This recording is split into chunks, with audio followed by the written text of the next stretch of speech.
Good morning. As you can see, they're gone. They're not here anymore. But that's okay. It just means I get to have the lights on again. Alright. So this week is a big week for reading. It's Alma 34 through 52, which means it's about 9 chapters. So today is Alma Chapter 43, and then tomorrow is 44 and 45, so on and so forth. So, what's happening is we're getting into the war chapters. And in 43, Alma and his sons go forth to preach the word, and then, it just says, all right, they went to preach, and they preached, and they did great, but then a war came.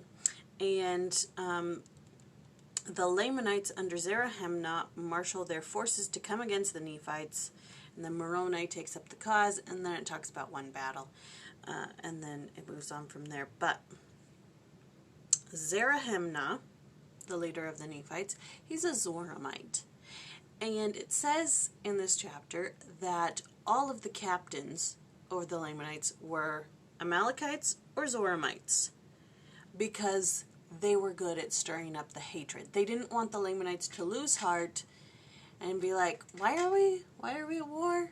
I don't understand this. Because the Zoramites and the Amalekites are dissenters and they hate them.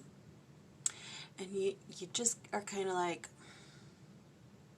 the people who fight the hardest against the church are those who have left it under their own cloud of sin and shame, and they want to point the finger at somebody else and say it's their fault, it's the church's fault, we need to hate them and bring them down. I didn't sin, I didn't do anything wrong. Humility is the key, people. Be humble, repent.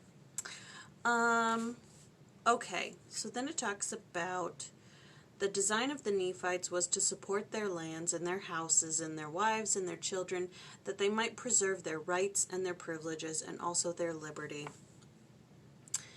And it feels like that's what we're fighting for today,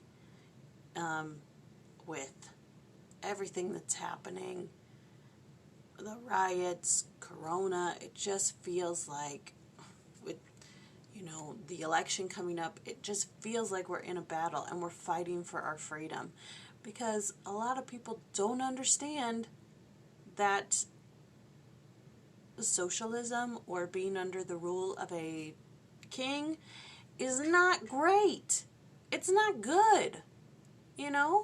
If the government is now enforcing mandatory mask laws, they're taking away our freedom. If we can go out in groups of thousands to protest and riot, but we can't meet in our own homes for church, they're taking our freedoms away. And it's saying here that you can't let them do it. You have to fight. You have to fight for your freedom and your liberty. And then it talks about like the key figures. So it talked about Zerahemnah, and now it's talking about Moroni, captain of liberty. It talks about his character, and of course he's an amazing man. And Moroni was a strong and a mighty man. He was a man of perfect understanding, yea, a man that did not delight in bloodshed, a man whose soul did joy at the liberty and freedom of his country, and his brethren from bondage and slavery. And then it says, yea, verily, verily, I say unto you, if all men had been, and were, and ever would be like unto Moroni, behold, the very powers of hell would have been shaken forever. Yea, the devil would never have power over the hearts of the children of men. And you're like, I don't want Satan to have power over my heart. How can I be more like Moroni? Read about him. Learn about him. Follow his example. Be Christ-like. That's how. Okay. And then it says that he was only 25 when he took command over the entire Nephi army. 25. What was I doing at 25? I was working at the gallery. That's what I was doing.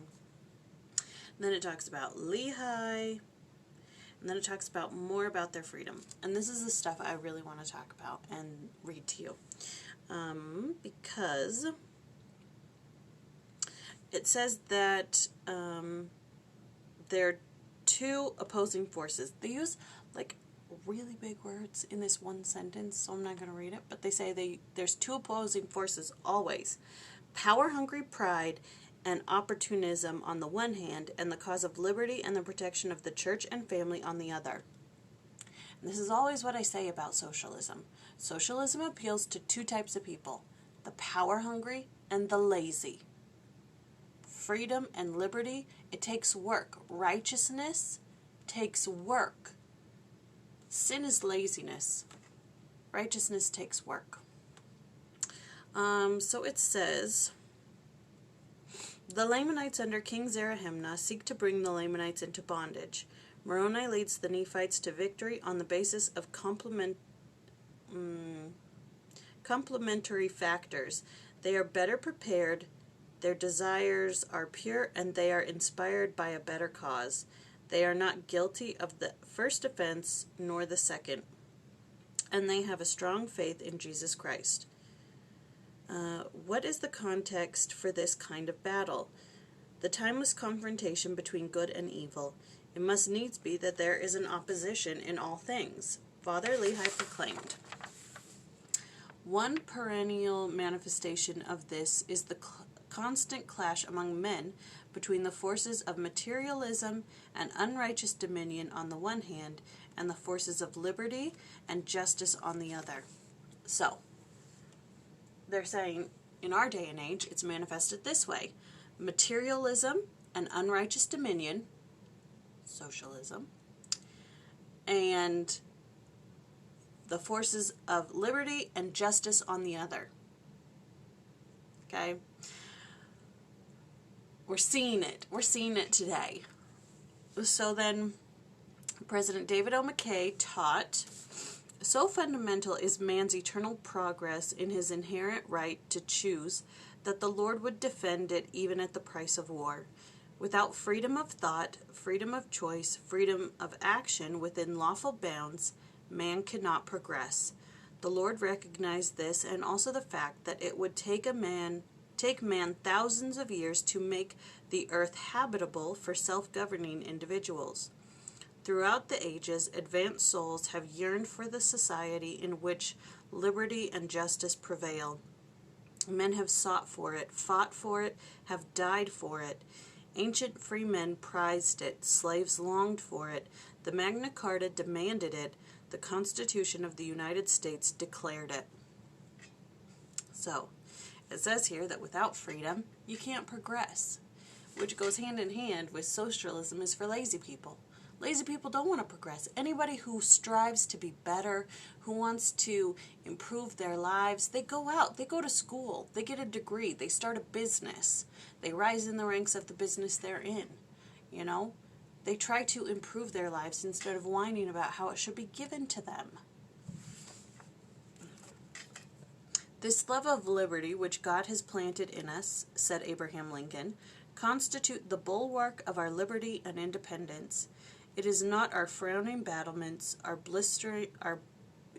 bristling seacoasts, our army and our navy. Our defense is in the spirit which prizes liberty as the heritage of all men in all lands everywhere. Destroy this spirit, and we have planted the seeds of despotism in our at our very doors. I don't understand. I don't understand why you wouldn't want freedom. I don't get it. I don't get it. All right. Then, Ezra Taft Benson they give this quote by Ezra Taft Benson.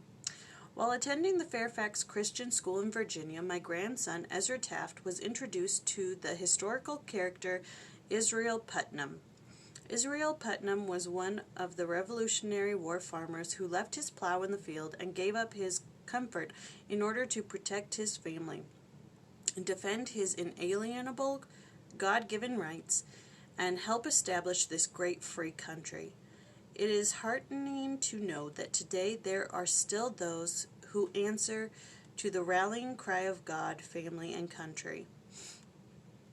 Recently, it was my privilege to walk across a part of that sacred soil where some of the best blood of Israel Putnam's generation was shed for freedom and the redemption of this land. Those noble souls did not initiate freedom, and one of the privileges, of mortal life is the opportunity to rise in freedom's defense during the time when Lucifer is permitted to tempt and test men with his satanic schemes of slavery.